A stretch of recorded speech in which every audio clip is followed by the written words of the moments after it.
तर संतश्रेष्ठ गजानन महाराजांच्या पालखी सोहळ्याचं आगमन बीड जिल्ह्यात रविवारी झालं।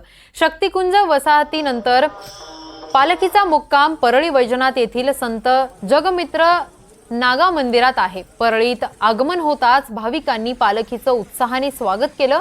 यावेळी दिंडीमधील वारकऱ्यांसाठी अल्पोपहार जेवणाची व्यवस्था करण्यात आली होती। शेगाव ते परळी वैजनाथ असा शेकडो किलोमीटरचा प्रवास करून दिंडी परळीत दाखल झाली आहे। बीड जिल्ह्यात गजानन महाराज पालखीचा 4 दिवस मुक्काम असून परळी, अंबाजोगाई, बोरी सावरगाव इथे मुक्काम असणार आहे। उद्या सकाळी अंबाजोगाईसाठी पालखी प्रस्थान ठेवणार आहे।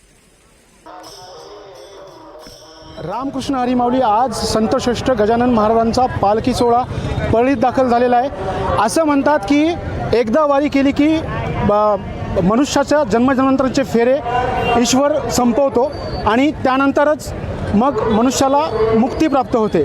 आज गजानन महाराजांचा पालखी सोहळा परळी येथे आलेला आहे। गजानन महाराजांच्या पालखी सोहळ्याचे 55 वर्षे आणि 700 वारकरी या दिंडीत सहभागी झालेले आहेत। आपण बघू शकता की आज गजानन महाराजांचा पालखी सोहळा मारुती मंदिर समोर असलेल्या प्रांगणात आलेला आहे आणि या ठिकाणी भाविक दर्शन घेत आहेत।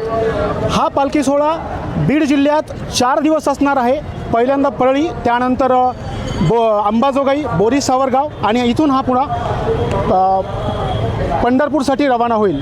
NDTV मराठीसाठी मी स्वानंद पाटील, बीड।